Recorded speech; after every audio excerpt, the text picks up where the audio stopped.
I think मैं सोचती हाँ मैं कुछ सत्रह पंजाबी जरूर कवां, नहीं तो साढ़े दोस्त जिहड़े ऑडियंस ने खफा हो जाएंगे। तो गल अज ऑपरेशन ब्लू स्टार दी है और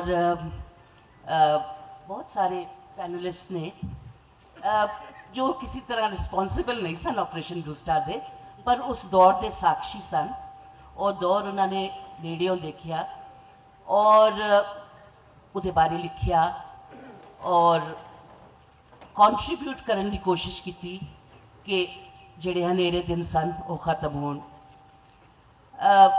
मैनू उन्होंने नाल तारा सिंह कामिल की एक नज़म की कुछ सतरां याद आ रही हैं। कानू बालना हनेरे च मोमबत्तियां, कानू बालना बनेरे उत्ते मोमबत्तियां, लंघ जाण दे बाजार विचों हवावां तत्तियां, तेरे वेड़े च लगे ने वो दाग रहन दे, बदनाम राजनीति दे सुराग रहन दे, कानू बालना बनेरे ते मोमबत्तियां। खैर 30 साल काफ़ी लंबा समय है और ऐसे लोगों की कोशिश नाल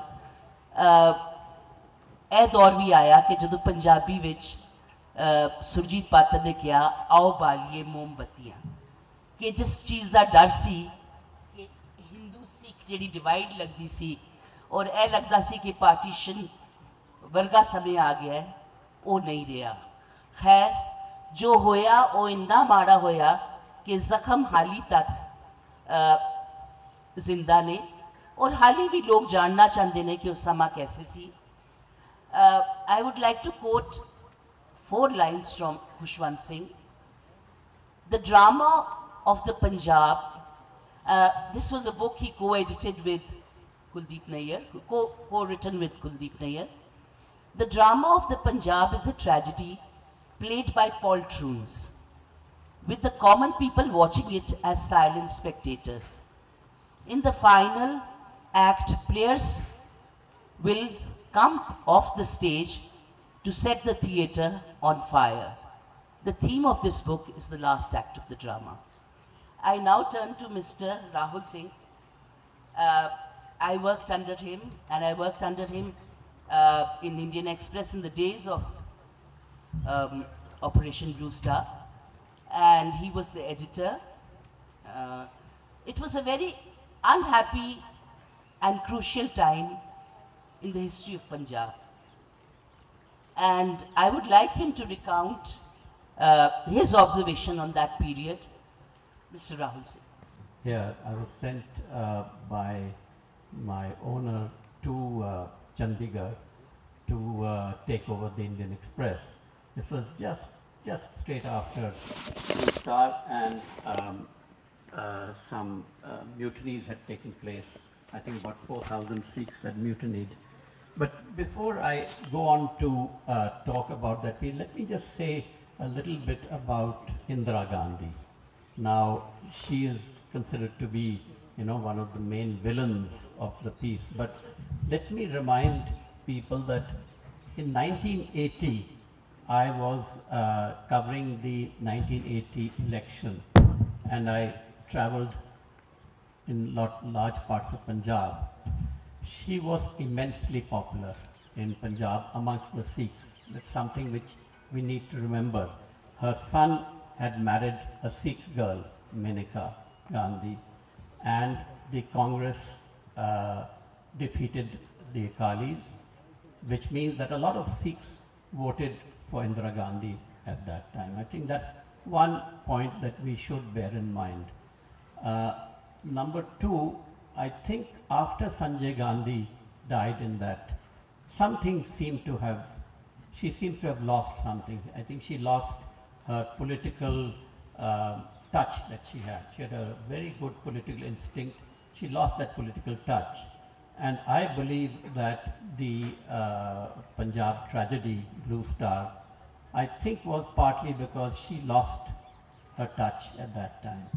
Of course, we must also remember that in that period, there was the rise of Bhindranwale. He was a school dropout, obscure preacher, promoted by the Congress party, by none else than Gyani Zail Singh, who promoted him to try to defeat the Akalis.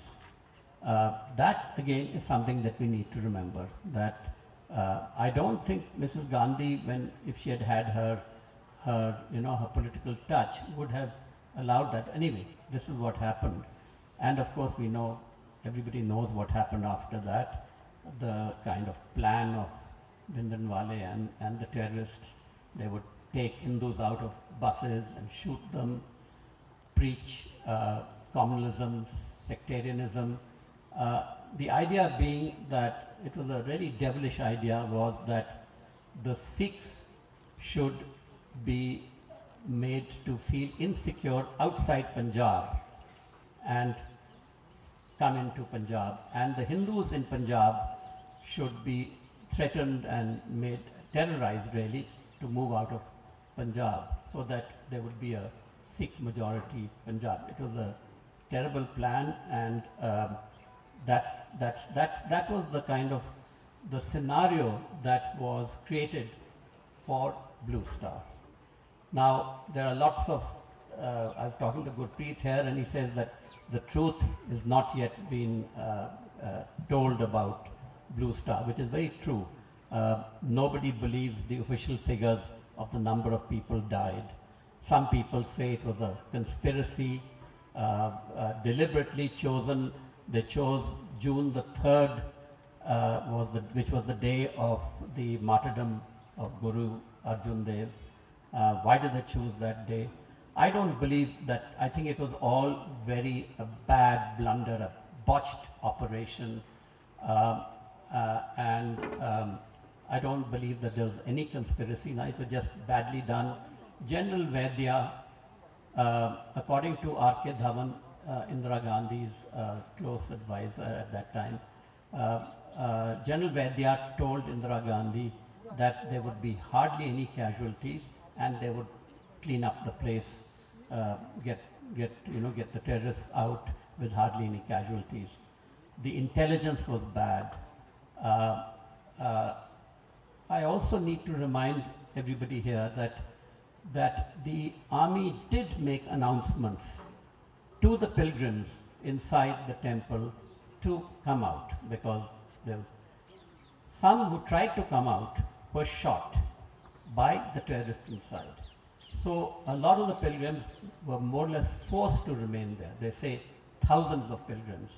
Now that is something which has been proven, that these pilgrims who tried to get out were shot and were prevented from leaving the temple. Again, something which we should remember, which is forgotten now. So the blood of those innocent pilgrims is not only at the hands of the army, which of course these people were caught in, but also in the hands of the terrorists who prevented them from leaving the temple. Now, I don't know how much time do I have, Neeru? Okay, I'm just going to, these are all these thoughts which were coming to my mind when I was coming here, and what I thought I would throw up to the panelists here, and of course the audience, I'm sure, would like to ask questions. The turning, the flashpoint really was April 25th, 1984, with the murder of Avtar Singh Atwal, a senior police officer who had gone there for prayers, and he was shot point blank, and the killer went back into the Darbar Sahib, I think. And that was considered to be the time when, if they had to send in the police, that was the time to do it. And somehow that time went. Meanwhile, the Golden Temple, the Darbar Sahib, was being reinforced with arms. They were being smuggled into, and the Akalis, who knew this was happening, they did nothing. They were terrified of Bhindranwale and the armed people around him. They were real cowards at that time, as was the SGPC. They did nothing then. That was the time when they could have stood firm and said, we will not allow our holiest temple to be made into an armed fortress. It was made into an armed fortress with, of course, Sanjay Singh doing the entire. So the whole Darbar Sahib was made into a formidable fortress with machine guns placed at which there were even rocket launchers there, which the army knew nothing about. So when the operation began, first I think they blew up two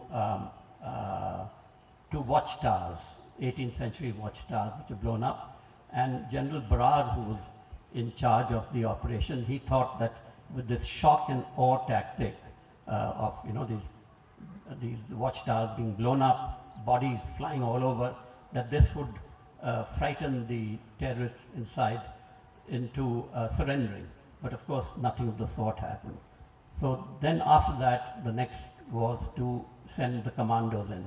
These commandos actually had been trained earlier for another operation which was aborted, which was to send 2 helicopters and send these commandos down to capture Bhindranwale and take him out. That operation never took place. A British intelligence person was brought in here to see if that was possible or not. That's why later on there was this talk about the British being involved in Blue Star. The British were not involved in Blue Star, but they were involved in this earlier operation that they were planning to have, but which never worked out. So this happened in June the 3rd, when this Blue Star operation began. Then, of course, when the commandos who went in, they were almost all killed. The few remaining ones were trying to get towards the Akal Takht, but there was a big killing ground in front of the Akal Takht where machine guns were shooting anybody who came there. So the commandos were pinned down. Then some infantrymen were sent in. They also couldn't make much progress because the terrorists were so well trained and the fortifications were so good that they couldn't make any. So then at about, I think, 3 or 4 a.m. and then they sent an armored personal carrier, and that was disabled by rocket launchers. So then they realized that there was no other option but to send tanks. So 3 Vijayanta tanks were sent in. I think this is just when it was getting about 4 o'clock or so in the morning. And those tanks, of course, did their worst and destroyed the Akal Takht. And that's when I think Sanjay Singh and Bhindranwale were killed. But mopping up operations took another 2 days. Yani Zail Singh visited the Golden Temple on June the 8th, morning of June the 8th. He was shocked to see what had happened, though he was one of the main culprits of that whole tragic episode. And a sniper tried to shoot him, but instead shot the lieutenant colonel who was taking, the lieutenant colonel survived but was very badly hurt. After, can I finish and then you can ask me? After everyone is after I finish, Please, no interruption. Yeah. So people wonder why did Indira Gandhi do this? I think one, as I mentioned, I think she had lost her political touch. Then General Vaidya told her there'll be hardly any casualties. Terrible miscalculation on the part of the army. Bad intelligence, terrible miscalculation. And then, of course, there was the election coming. And everybody around her told her this would be a great opportunity to show that you are standing for the unity of the country against separatists. And I believe that was also one of the considerations that she had.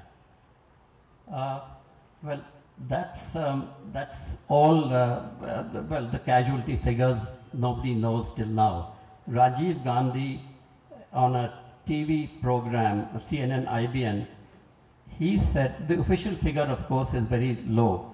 Official figure is 136 army men died, 220 were injured, and civilian casualties were put at 492. In fact, people believe that the civilian casualties were in the thousands. And Rajiv Gandhi said that 700 soldiers were killed, and the same TV channel said that 365 commandos also died. So it was really, I wrote an article and I said it was the bloodiest confrontation of the military with a section of its own people since independence.